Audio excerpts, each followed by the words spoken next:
Australia, a vast country with only 23 million inhabitants.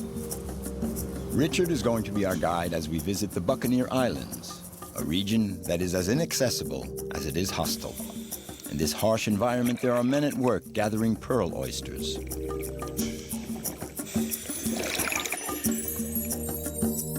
In the very heart of Australia, Dave and his family live on the edge of the Simpson Desert. Living conditions may be hard, but Dave has given his children the biggest sandbox in the world. Further north in Arnhem Land, on the land of their ancestors, Simon, Russell, and Otto live their lives according to the Aboriginal traditions, a life with no constraints except those imposed by nature. Respect the land, you'll survive. You'll come back safely.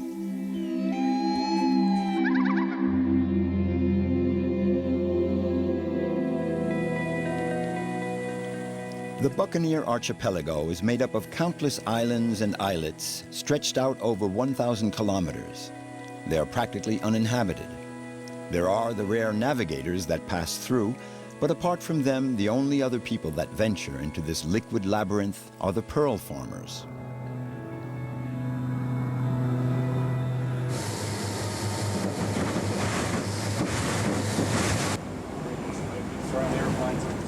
This is the Grumman mallard. These are our transport vehicles for around this wilderness area. So we're in a place where there is no access. We are 3.5 hours from Darwin by mallard, or 2.5 days by sea from Darwin. So without these transporters, we can't achieve our wonderful productivity. It's essential for us. This is where we met Richard McLean. He came to Western Australia a good 20 years ago. He started out as a diver on a pearling lugger, a physically demanding job that he did for more than 10 years.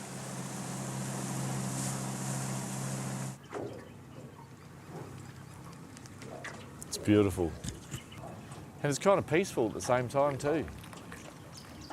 If you take the time to stop and relax and listen to it, every time you come here in different light or different weather or different time of year, there's always something different that catches your eye, catches your imagination.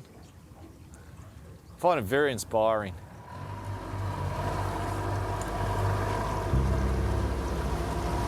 Probably not many other places in the world are so uninhabited and untouched.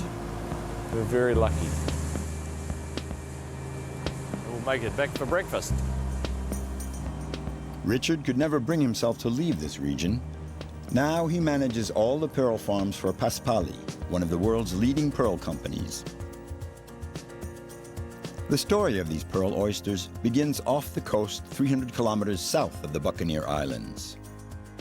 The divers first have to gather the wild oysters that will allow them to cultivate pearls. Tony Cook is getting ready for another dive.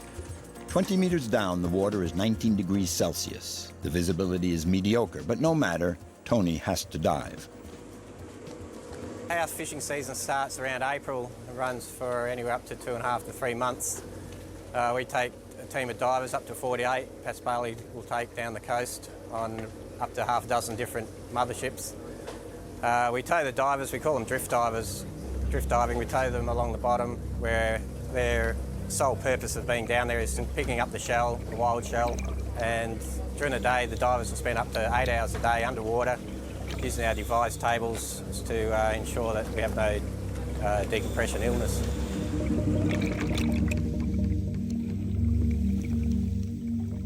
Not only do the divers have to find the oysters, but they also have to keep a sharp eye out for the many dangers. Sharks and deadly jellyfish, for example. Tony earns a good living with this work, but it's quite risky. A few years ago, while he was working for another company, Tony witnessed a tragic event that deeply affected him. There is some big fish out here. We have had attacks in the past. Probably, as I remember in my time, there's probably had about half a dozen attacks and a fatality in '93, which was a mate of mine who got taken. The water was dirty, poor fizz, about less than a metre. and his dive buddy came up complaining of no air, got to the surface and the hose had been bitten in half. So he pulled the hose in with nothing on the end. About a week later we found his body in a shark that we caught.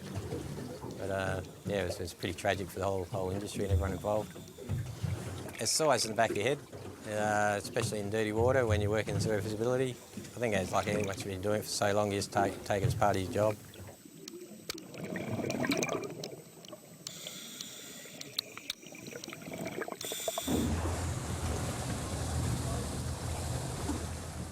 Once the wild oysters have been gathered, they're brought on board the impressive boat lab, equipped with a sort of operating room. About 50 people live and work on board, 25 of them highly trained surgical technicians.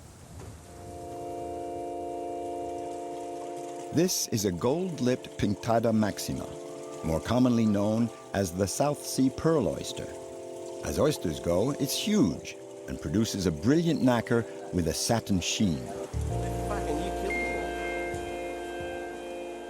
To produce pearls, they first have to gather wild oysters, then seed them in a top-secret operation that takes place behind this partition.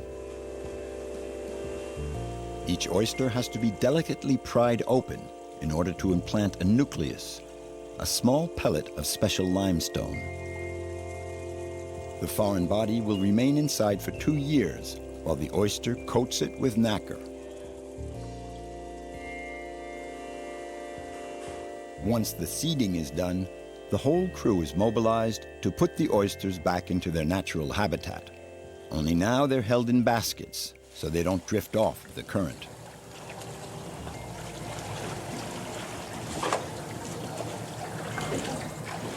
For the first few months after the operation, the oysters are closely monitored.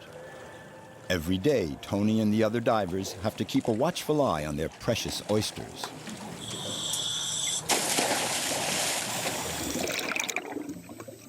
We describe it as being underwater labourer. The work itself is strenuous.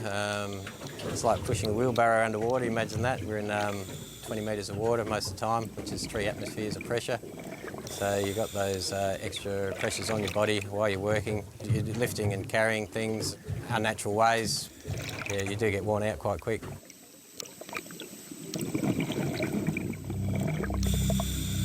Like a nurse at a patient's bedside, Tony has to make sure that the gold-lipped Pinctada maxima are recovering from their operation.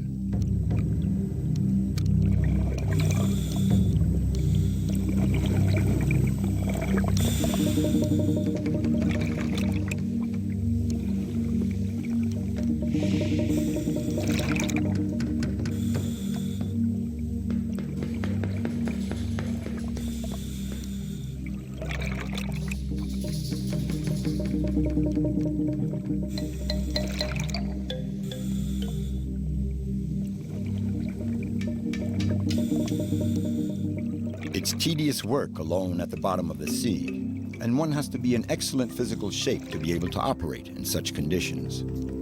For Tony, the love of adventure and the rush of adrenaline are his life's blood.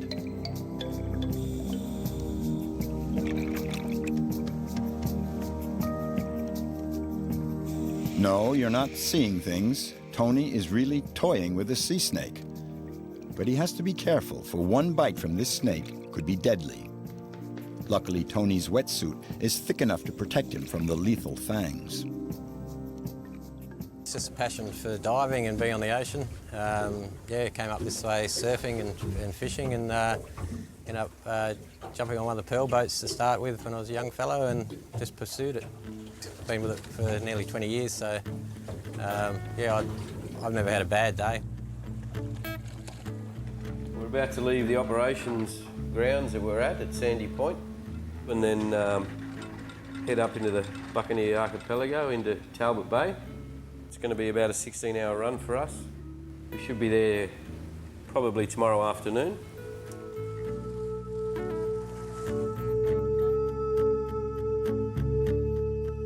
To get to Talbot Bay, our boat has to go north 300 kilometers, then round Cape Levesque, where it ventures into the labyrinth of the Buccaneer Islands.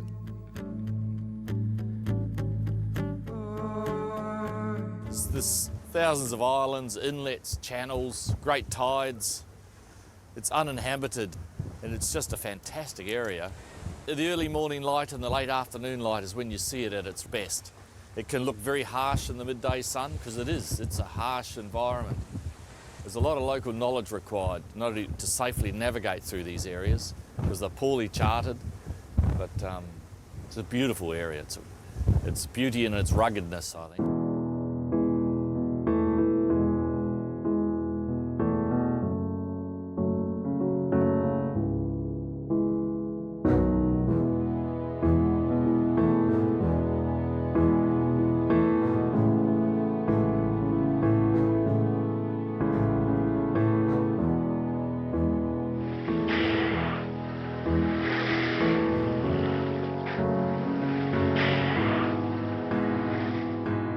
In this maze of land and sea, we see a few scattered installations. These are the pearl oyster beds. After recovering from their operation, the oysters spend close to 2 years here. It's a breathtaking spot, and so isolated and remote that there's no pollution. Perfect for the oysters. We're at Talbot Bay, in the centre or in the heartland of the archipelago now. This is our Talbot Bay pearl farm. It's a floating pearl farm. 13 people live here. And look what's in here. Have a look at this. It's just an aquarium. It's fantastic.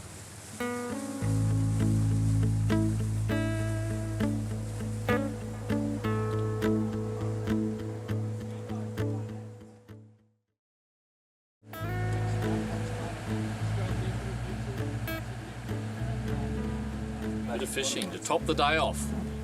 Let's see how lucky we can be today.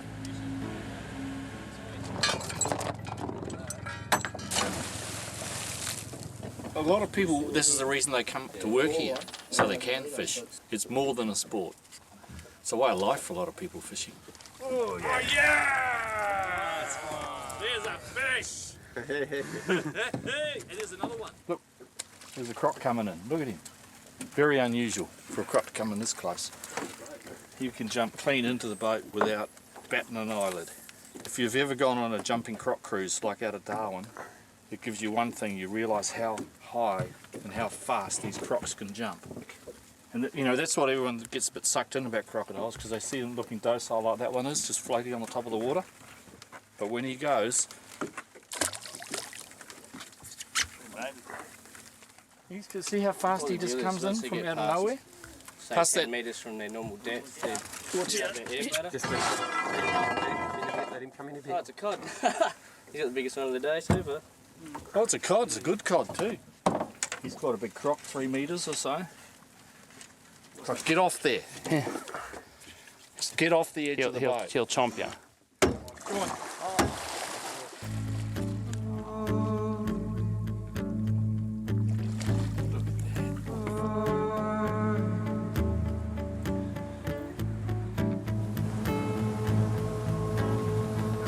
There's a particular curiosity in this maze of channels that Richard wants to show us. The Australians call this phenomenon horizontal waterfalls.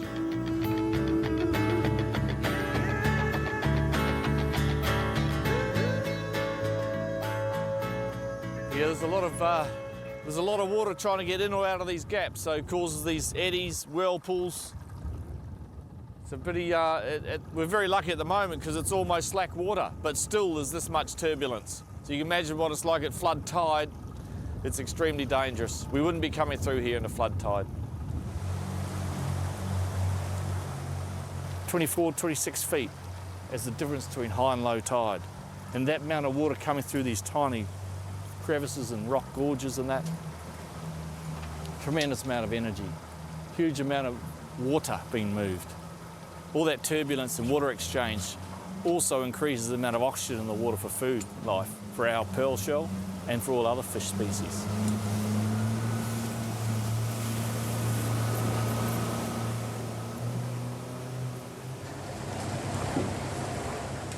In Vansittart Bay, a little further north, the pearl harvest has just gotten underway.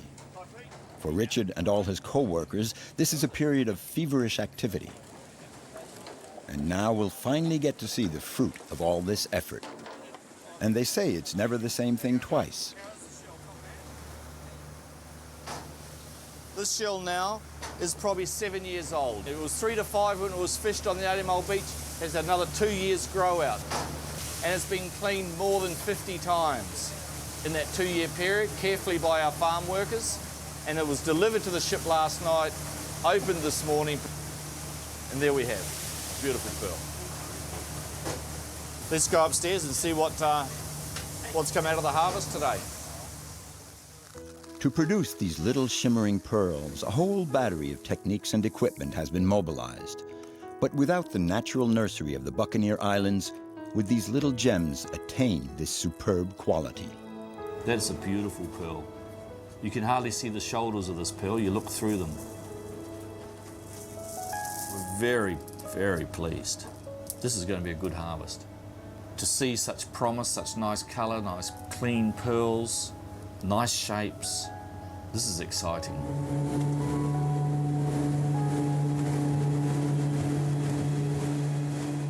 Richard has to take his precious cargo to Darwin. We'll take advantage of the seaplane to leave this magical spot. But Richard will soon be back here in this territory so removed from civilization.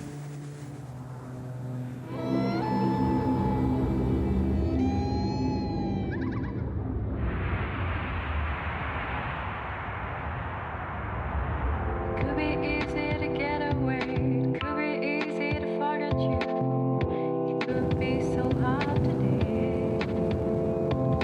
How many times did I fight? How many times did I cry? And there you on channel?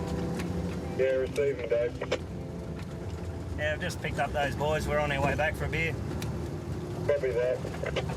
Seen about 20. And we're just on our way back to Mount Dare, which is at the top end of South Australia. We really are in the centre of Australia and on the western edge of the Simpson Desert. And this is just a sample of the great roads that we have around here. We're very isolated. 500k from Alice Springs, 1,300 kilometres from Adelaide. And Rock is a day's drive away, so we're sort of a long way from everywhere. We just get used to hundreds of kilometres when you drive. Mount Dare Station, an unlikely settlement plopped down right on the edge of the Simpson Desert. It's one of those places where life makes a dogged stand. All around for 500 kilometers in any direction, there's nothing but sand and rocks. It looks like a scene out of Mad Max, but a lot less violent and a lot more laid back. Here in the middle of nowhere, but in the dead center of Australia, is where Dave has chosen to make his home along with his wife and children. He came here 7 years ago and took over a half-abandoned service station. Mount Dare Station is the only post for the brave souls venturing into the vast uninhabited and uninhabitable desert, where the temperature often gets up to 50 degrees Celsius. People never stay here long. They're just passing through. Cooking breakfast 1 minute and then you're out fixing cars the next. Just then getting ready with the post, and some days can be flat out in here.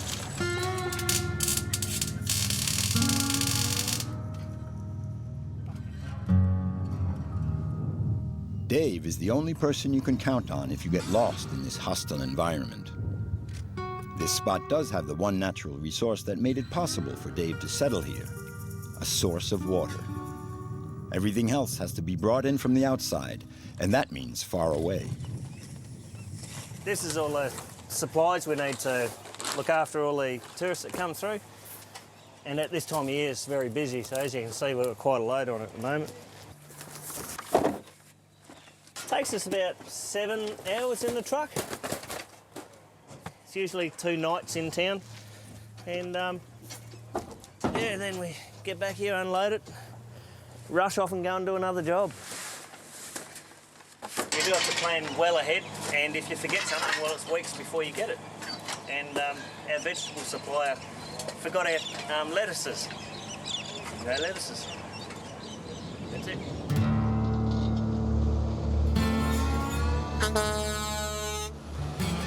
A round trip to the nearest store is a 1,000-kilometer expedition, half of it on god-awful tracks. We don't really have a local trade. There are some cattle properties not too far away from here, but they're 70 kilometres nonetheless. That's over an hour's drive, so we don't often see the neighbours, and it's sometimes a special occasion when you do see them. As for social life, aside from the passing travellers and the hired hand, Dave, his wife and children have only each other to talk to. And the kids can hardly invite friends over for their birthday parties. But the family has found a way of life that suits them just fine. Here we got my wife Melissa and my two little angels. We've got the eldest one Charlotte and the little girl Crystal Ann. They love it. We've just come back from Alice Springs, where we've been to the Alice Springs show, so we've got the bubble machine and show bags and all sorts of stuff. Ring Becky!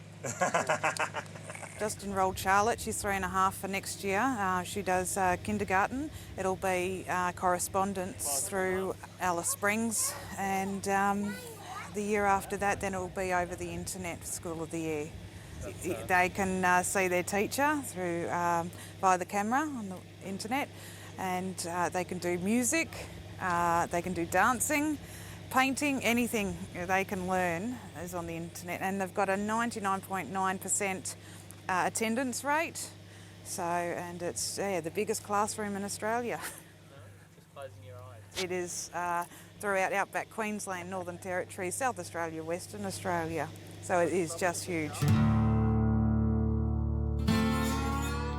Charlotte's class, which has about 50 pupils, is the biggest in the world. It extends over a territory almost the size of a continent.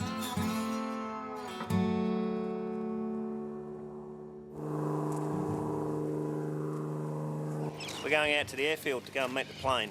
The plane brings the mail in every Wednesday, and they take one of these, all their outgoing mail, and we collect our incoming mail. My name's Reg, and I fly the mail plane for Chartier, based out of Alice Springs. It involves delivering mail to remote homesteads, communities around the centre of Australia. This company has the longest mail run in the world. There are mail runs that 3 hours flying in a straight line to get to the first stop.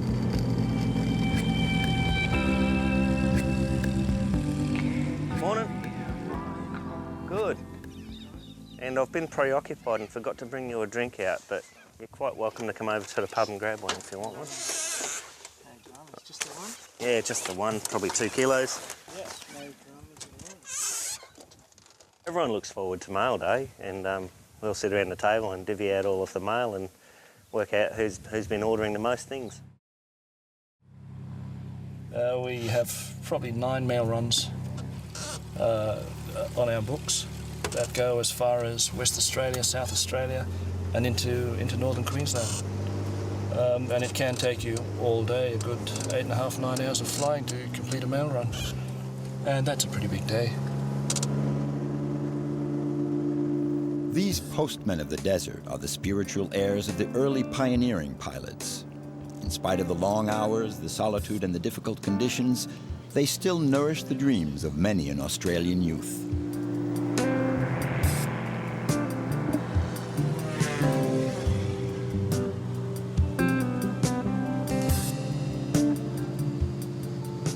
It's remote area flying. You're constantly over featureless terrain. It's pretty hard navigating out here. We rely on a GPS unit to get us from point A to point B. In the event that you do have an engine problem, we generally just pick a good place to put it down, and we've got supplies on board to last us at least 3 or 4 days, water and food, and we've got radios on board to attract the rescue crew if we need to. I'm quite fond of the red dirt, the Simpson Desert, the Tanami Desert. It's quite it's comforting. It's very interesting.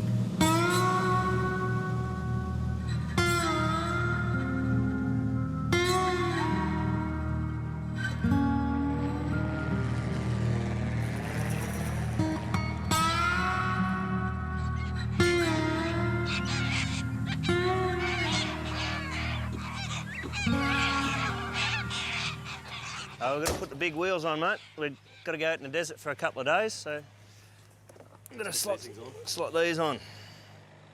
This car's purpose is primarily to be a recovery vehicle.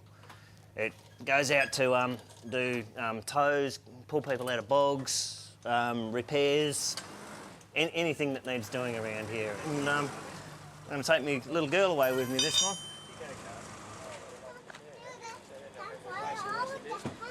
Yeah, you gonna stay in the swag? Yes. All right. See ya. See you in a few days. Bye.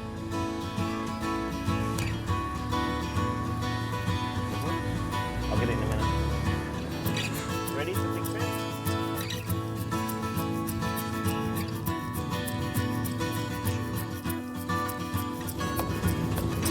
The kids really enjoy growing up out here. I just think it's a great environment for them. Charlotte really loves it. She loves camping.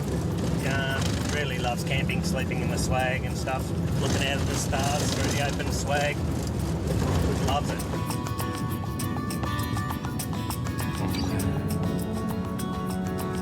"4 hours on the road, and the landscape is still the same.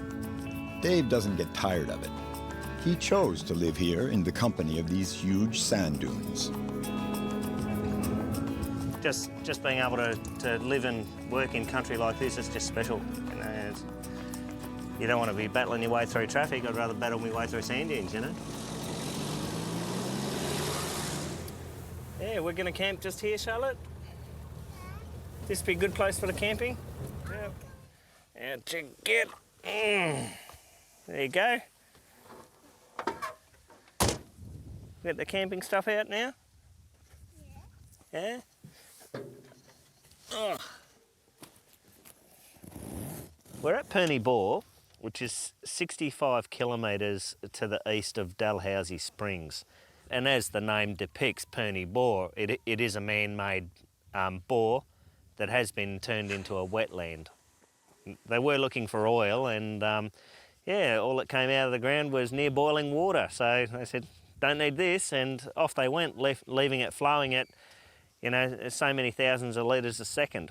You know, it was just amazing, the water that was coming out. It would have filled these swales here before it was capped and restricted in its flow to just keep it to a moderate flow to maintain the wildlife that had become dependent on it.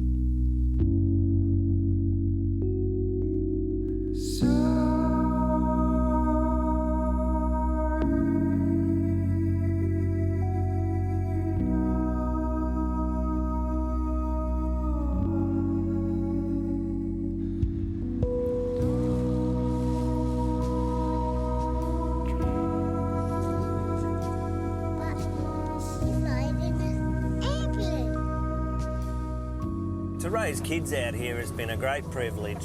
Just this morning, Charlotte gets out of bed and says, come on, Dad, let's go and find some camels. You know, how many other kids are going to get out of bed and say that in the morning? This is Australia's largest sand pit. She plays out here, you know, like any other kid plays in their backyard, but I just think the scenery around here is just a little bit more special than the average backyard.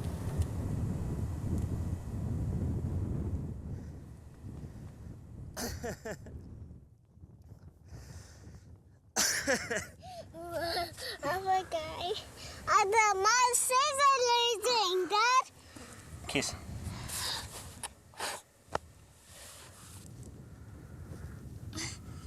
Oh, Dad, you know it's a sand pit.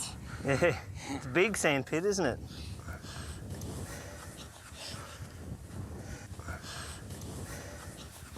Can you see how they happen, all these little waves? Yeah. Right? They're pretty, aren't they? That's the wind that makes those. And the wind makes one little wave like this, right? And then eventually, this little wave will be as big as this sand dune. Because all these big sand dunes start off as little waves.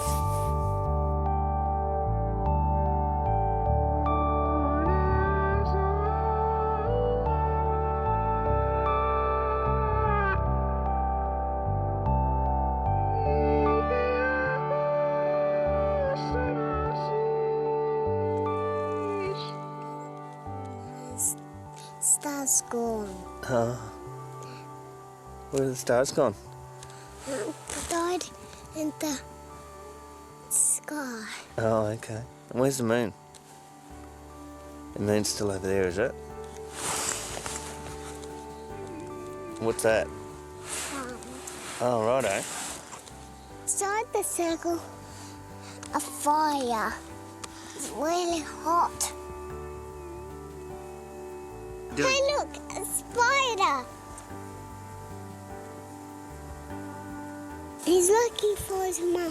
He can't find her anywhere. Oh, no. I nearly touch him. He might hurt. Spider, just keep going to your mum.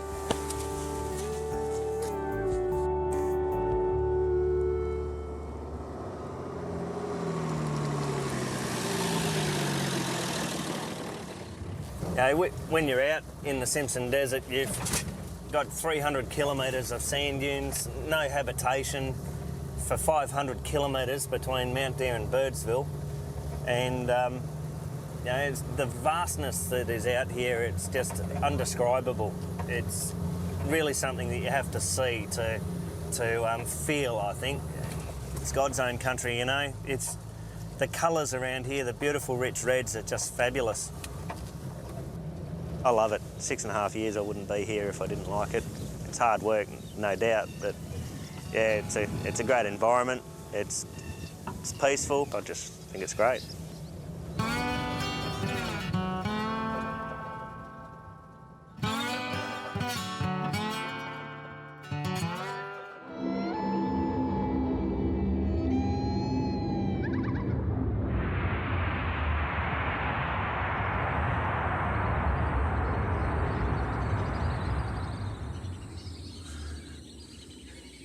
Arnhem Land is in the north of Australia. This vast preserved territory is a world of its own, like a state within a state. The entire territory belongs to the Aboriginal Australians, and any Australians who are not Aborigines have to get a permit to travel in this special land. In this breathtaking landscape, humanity's oldest civilization lives in harmony with the environment. For more than 40,000 years, the same people have been living on the same land here. At present, there are no more than 15,000 Aborigines living on a territory of close to 100,000 square kilometers.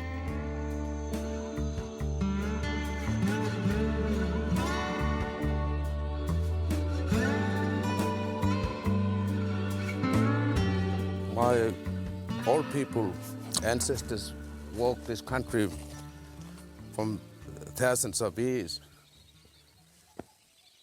And they left the old track here.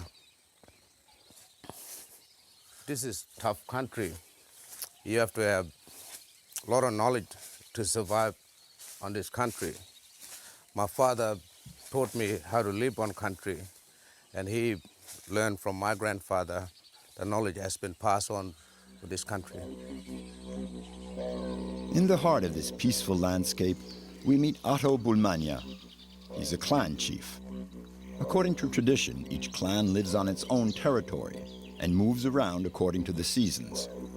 Before, when Otto's father or grandfather would roam with the family, they could easily cover more than 400 kilometers on foot on their clan's territory.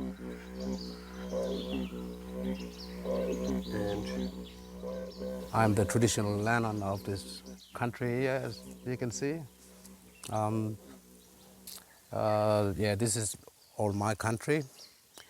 But, you know, my great-grandfather and my father used to live on this country and do, you know, hunting and gathering around this area here.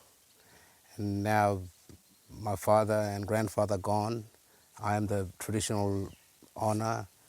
I have to teach my kids to look after this country. We have like plenty, you know, billabongs, river, we go out and, you know, catch fish, feeding our family. Sometimes we go up on the escarpment here and do like kangaroo fire drive, and we, you know, catch kangaroo, and sometimes we go out and do shopping in town like basic food that we get them, flour, tea, sugar, and we come back and stay in the bush. Otto spends a lot of time roaming out in the bush, hunting or passing the traditional lore on to the younger members of his family. Here he's out with Russell, one of his nephews. In the 1920s, white farmers introduced water buffalo to northern Australia, and they've adapted very well. Too well, in fact. They've thrived so well that they've become quite harmful to the environment. Their hooves do a lot of damage to this fragile land, so their population has to be strictly limited.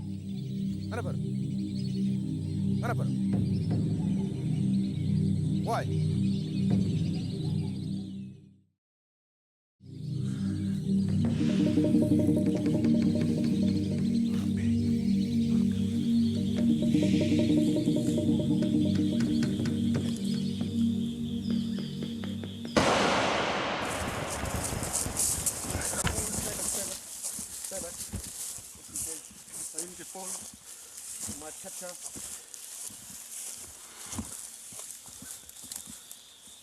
This bull is really injured and it's really dangerous. It's on a scrub here somewhere, but you have to be careful.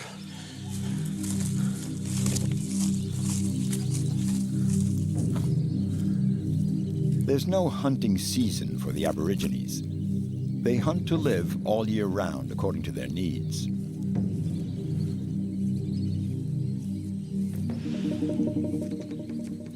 We eat a lot of bush meat. That's how we grow up here, and that's how we get like buffalo meat and kangaroo and bush turkey and all that. And there's a buffalo here, so I got them already. I think I might have a look what sort of meat I need, and I'll get it out as soon as I get it out. And I think that's our bush food.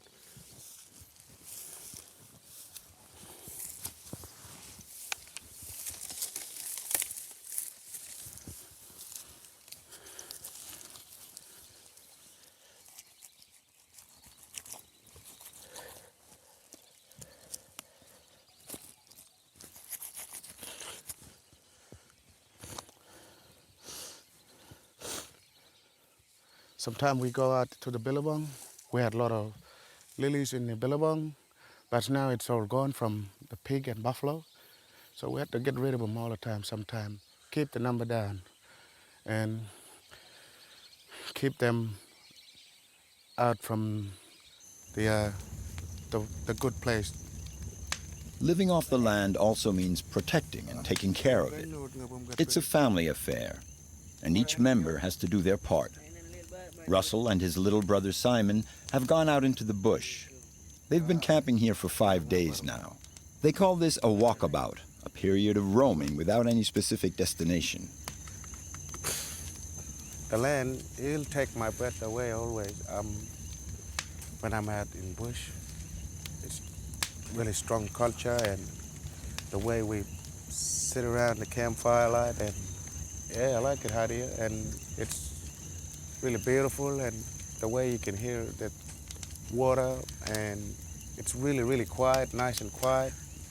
And from where I'm sitting down here, I go to bed, and if I'm looking at the sky, I can see all them stars, a million stars all over me. And it's beautiful.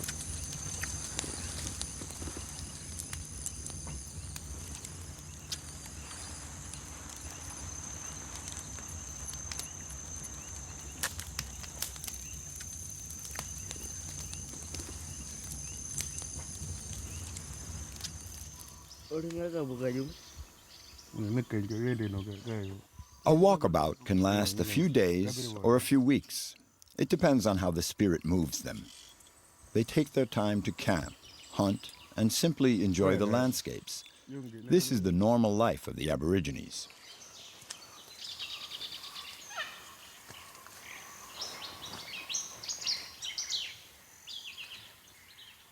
You know, watch out for crocodiles in this water, for sharks. Some fish, yabby, stingray, and lots of sharks in this water.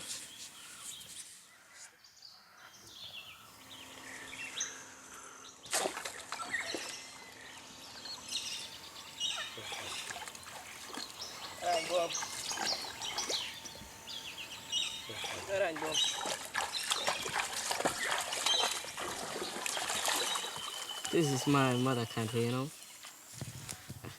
I used to live here with my grandfather, but he passed away a long time ago. Maybe 1 year back or something. I used to saw him spear a kangaroo on his country.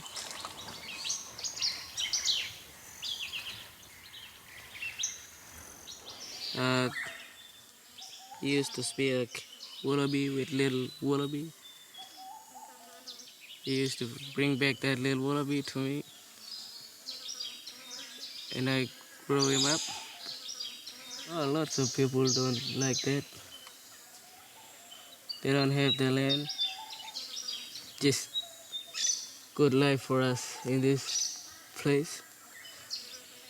We like this place.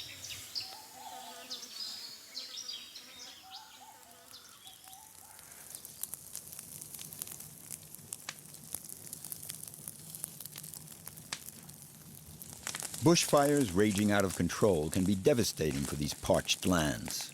For ages, the ancestors of Russell and Otto have been using fire to fight fire, to avoid the extreme ravages it can cause.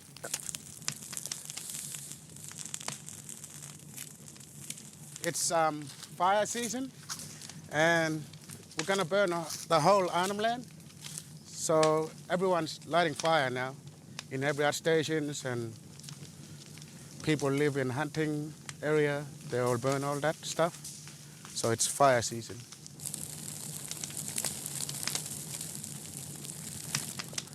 Some area we live for long, 2-3 years, fuel load, we get big problem like big fire, and you can see big black scorch mark right on the top.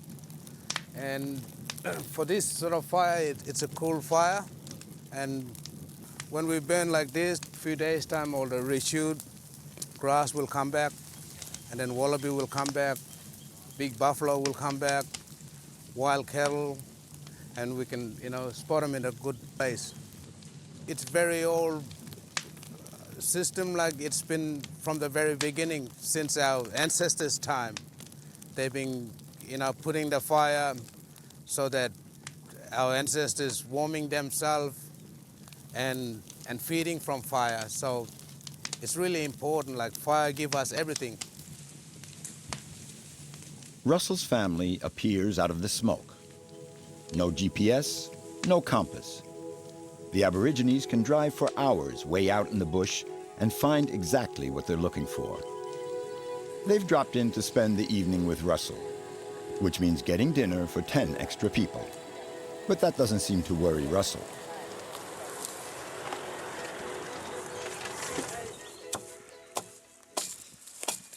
While Russell goes off hunting, Otto makes ready for the evening's festivities. This is woolly bark, and I can listen that is bit hollow here. So there must be good deeds. This one. The didgeridoo is the musical instrument of Arnhem Land. Everyone knows how to play it around here. This instrument plays a vital role in the Aboriginal culture. They use it for their ceremonies, as well as for an evening of just singing around the campfire.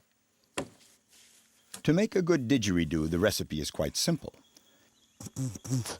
You just have to carefully select a tree trunk that's been perfectly hollowed out by termites.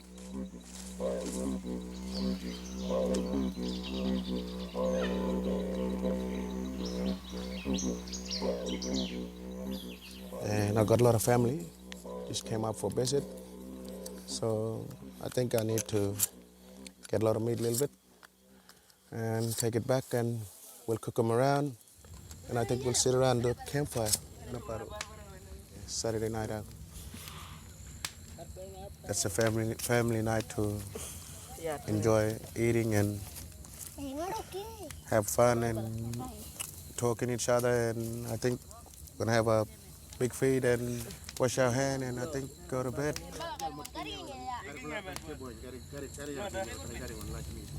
Hunting and gathering are two cornerstones of the Aboriginal culture, a way to stay in touch with the land. Our land, it's really like, it's all about culture too, and like ceremony and stuff. And we don't want to damage any of our land, because we like living like this. And we like collecting all the bush food, and you can feel the everything that's got in the earth. Jilil ngai gore, barngare ngalibi bay, daimre bogoboy, blumbele jiberoy, raja darnanai ngalam. Jilil ngai gore, barngare ngalibi bay. Yan nai go. Got up.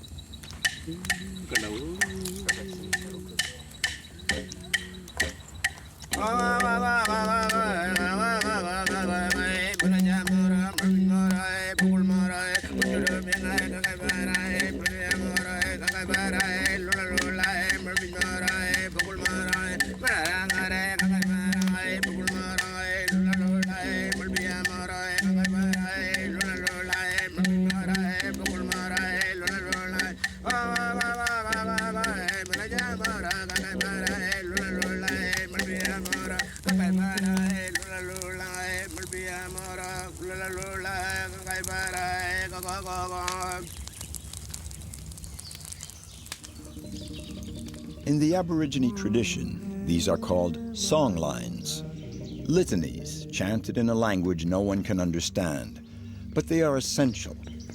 The Aborigines say that it's the language of animals. One songline will describe the course of a river and all the wildlife that lives there. Another will retrace the limits of a specific territory and the animals that inhabit it. Each one of these songs is an element of the Aborigines' history and describes a piece of territory. The songlines are, in fact, the proof of ownership of a family clan, something like an official land deed, and the totality of these songlines form a sort of land registry plan.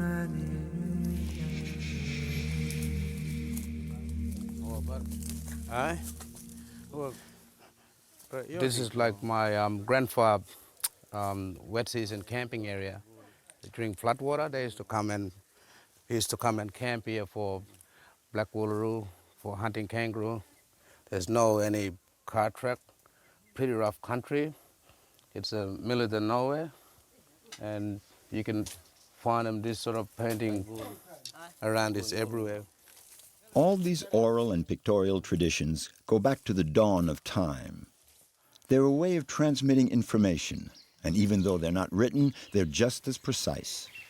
For Otto and all the Aboriginal Australians, the history of their people is made up of a succession of personal anecdotes. If I'm walking on other man's country, I don't tell the story because I don't speak the language. New people always sit quiet when it's entering other man's property, and always sit quiet because you don't know what's the story behind you. But if you living on your country, you can tell them big mob story. You can tell them about, oh, let's go and hunting there, or let's have ceremony up here, and all the family, like country, make us talk, and it's there alive. It's watching us. If we make one mistake, we get sick because old people's spirit are watching us, and if we can't do it proper way by respecting the land, we get sick, fall from rock or big ironwood tree, goes through our feet, and there's a lot of dangerous part. So respect the land, you'll survive, you'll come back safely. The Aboriginal people of Australia have managed to survive much longer than any other civilization on Earth. And the key to such longevity surely lies in the great respect that they show towards their land and the creatures that live there.